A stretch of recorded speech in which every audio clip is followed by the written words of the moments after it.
Yooyaa ashama akkam jirtu nagaaf jaalalli waaqayyoo bakka jirtan hundatti isiniif haa baay'atu. Kun YouTube chaanalii Boonsaa Addisuu Guuteetii.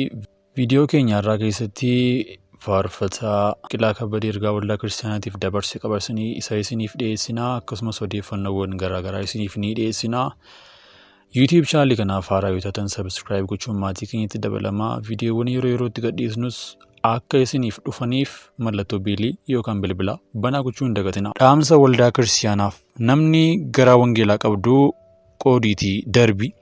Akkuma beeknu wangeelli haala mijataa keessa darbee miti kan nu biraan ga'ee otoo gubamuu, otoo jibbamuu, otoo gaddeebi'aatti ilaalamuu biyya seexanni garba godhatee harka seexanaa jalaa yaasee qoochoo Yesuus jalatti wal nu sassaabe. Wangeelli kun dhiibamaa lafa qabachuun warruma isa jibban jaallachuun fayyisuun amaluma isaati. Egaa amma akkuma beekamu dhufaatiin gooftaa keenyaa hedduu as nutti dhiyaateera. Bineensichi waraana labseera. Waldaa kiristaanaa ishee Kiristoosiin bakka buutee biyya lafaa irra jirtus ari'achuu eegaleera. Waldaan kiristaanaa walitti qabama warra hafuura qulqulluutiin guutamanii eenyummaa moofaa gatanii eenyummaa haaraa uffataniiti. Phaawulos nama ajjeesuudhaan beekamutu dhuma irratti wangeela kanaaf ergamaa ta'e. Har'as nuti biyya lafaa keessatti hamminaan nama reebuudhaan beekamoo turre. Ulee nurkaa gatee wangeela nutti laate. Nutis wangeela lafa keenya ulee ol fuudhuu hin dandeenyuuf malee utuu kaanee akka warra kaanii kanatti dubbannee biyyatu bada. Kanaafuu maalaa goonure? Yesuusiin bakka keenya buusnee otoo Yesuus ta'ee maal godha jennee of haa gaafannu. Otoo Yesuus ta'ee in ajjeesaa, in lolaa, kana isinumaa fanniisa.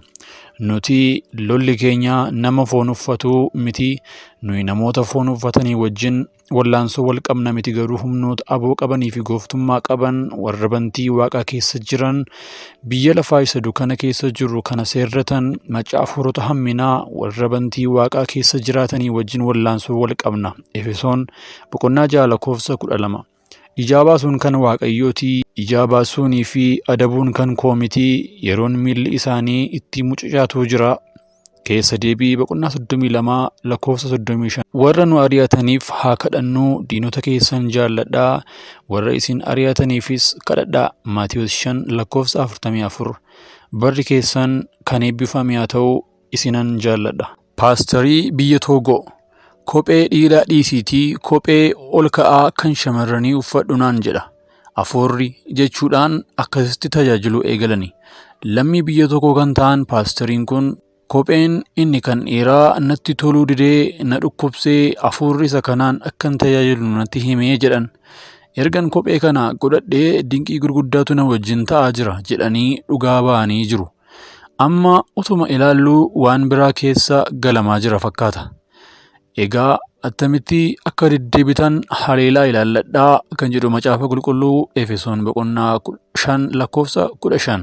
Egaa attamitti akka deddeebitan haleelaa ilaalladhaa. Yesuus inni nun beeknu footoo isaas yoo argine inni kun Yesuusidha jennu kun eenyudha? Namoota kana lamaaniin wal haa barruu.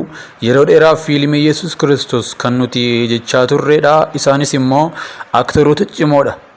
Tokkoffaan Roobert Paawulii jedhama. Namni kun artistii yookaan aktarii fiilmii beekamaadha. Bara 1944 akka lakkoofsa Awurooppaatti gaafa facaasaa Ingilaand bakka Daalford Maanchister jedhamutti dhalate. Namni kun aktarii fiilmii waan tureef bara 1977 gooftaa Yesuus bakka bu'uudhaan fiilmii kan hojjetedha. Namichi kun amma waggaa 77dha. Aktarii biyya Ingilaanditii jechuudha. Lammaffaan immoo Biriyaan Diyaaqoon jedhama.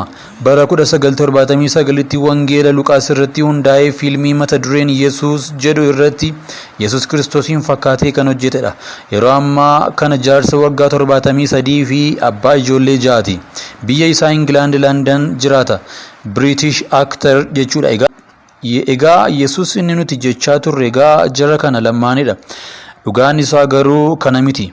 Ergaan isaa macaafa qulqulluu kan bu'uureffate yoo ta'e iyyuu fiilmii isaa kan hojjetan malee namoonni kun Yesuusiin miti. Itti hin sagadinaa. Namichi kun Biriyaan Diyaaqoon jedhama. Gurraandhala 13 bara 1949 magaalaa Oksforditti dhalate. Namichi kun ni dhalate malee hamma yoonaa hin duune. Umuriin isaa waggaa 73 ga'eera. Rifeensa akkas bareedaa amma hin qabu. Bara 1979 taatota 900 fiilmii Yesuus hojjechuuf dorgoman keessaa tokkoffaa ta'uun filatame. Fiilmicha hojjechuuf osoo hin dhufin dura qulleessituu, burcuqoo fi konkolaachisaa ture. Haadha mana 2 fuudhee mucaa durbaa 1 qaba. Fiilmii inni hojjete kan jalqabaa daawwatamuu qabudha. Baay'een isaanii qaama isaanii irratti tumaa dhiibbaa fiilmichaatiin namoonni miiliyoona 200 ol gara amantiitti dhufaniiru jedhameera. Hafuurri qulqulluun jireenya isaa haa eebbisu. Hojii bareedaa hojjeteera. Aktarii yookaan taatoo kanaa isinis osoo eebbistanii natti tola. Haa ta'u malee namoonni tokko hubannaa dhabuu isaaniitiin hamma har'aattillee inni akka Yesuus Kiristoos ta'eetti girgiddaa keenya yookaan keenyan mana isaanii irratti fannisuun itti sagadaa jiru. Adaraa maaloo warreen mana qabdan fakkii isaatti hin sagadinaa, waaqayyoonis hin gaddisiisaa. Yoo dandeessan girgiddaa keessan irraatii buusaa gataa. Yoo dadhabdan garuu itti hin sagadinaa. Eebbifamaa.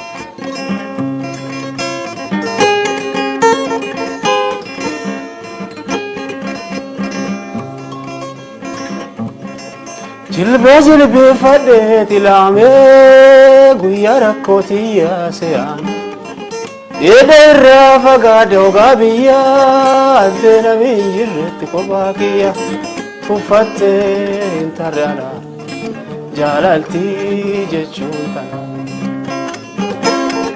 Jilbeeffadhee tilaamee guyyaa rakkootii yaaseen eeda irraa fagaadhe ogaa biyyaa addee namni hin jirretti kophaa kiyya tuffattee hin tarreana jaalaltii jechuun tana.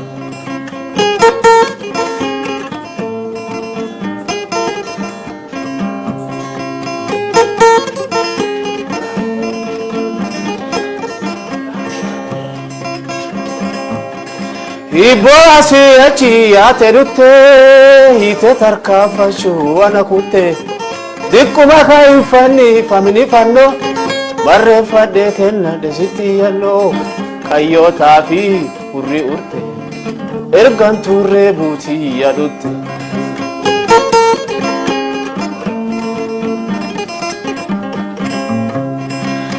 Jilbeeffadhee tilaamee guyyaa rakkootii yaaseen eeda irraa fagaadhe ogaa biyyaa addee namni hin jirretti qofiitiyya tuffattee hin tarreana jaalaltii jechuun tana.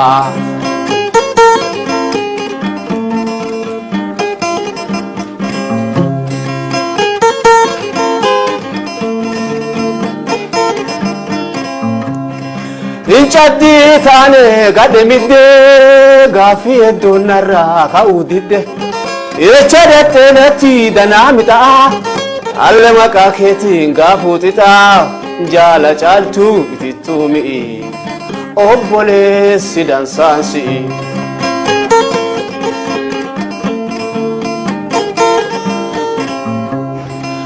Jilbeeffadhee tilaamee guyyaa rakkootii yaaseen eeda irraa fagaadhe ogaa biyyaa addee namni hin jirretti kophaa kiyya tuffattee hin tarreana jaalaltii jechuun tana.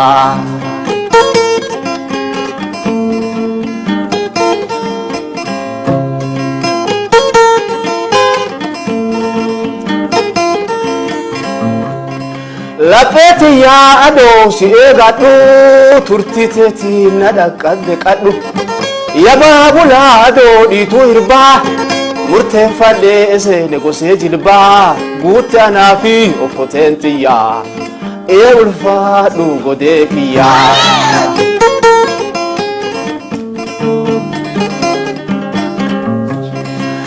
Jilbeeffadhee tilaamee guyyaa rakkootii yaaseen eeda irraa fagaadhe ogaa biyyaa addee namni hin jirretti kophaa kiyya tuffattee hin tarreana jaalaltii jechuun tana.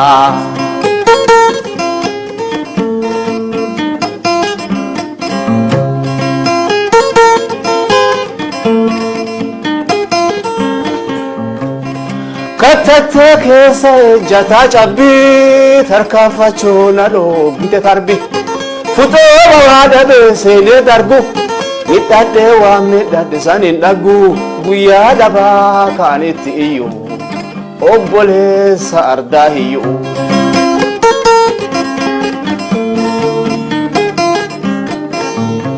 Guyyaa dhabaa kan itti iyyuu itti hirkuu gaafa hiyyuu.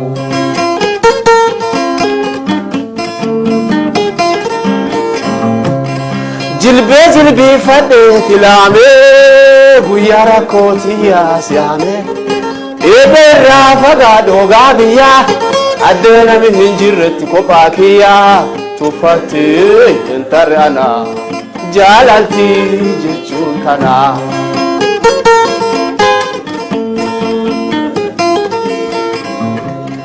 Gollama kiyya sitti haasa'ee gadhaa fange falfaltichi isii tanaan sange galmee durriisichi anaa muddee cufuu shallaamuti isuu guddee gaafa nyaaphi tiyyoo hafe maqaa keeti waammadhee hafe.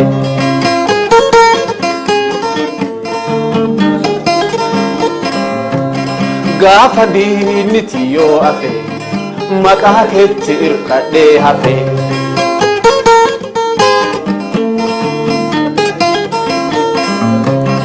Jilbee jilbiifadhee filaamee guyyaa rakkootii yaasiyaamee eebeerraa fagaadhoo gaabiyyaa addee nami hin jirretti kophaa kiyyaa tuffattee hin tarre anaa jaalaltii jechuun tanaa.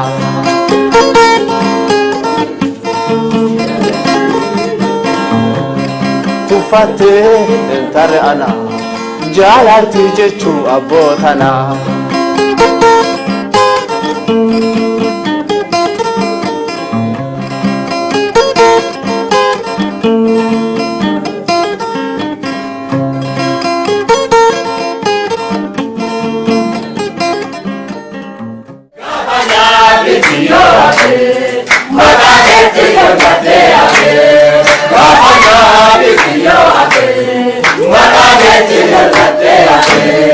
Gafanya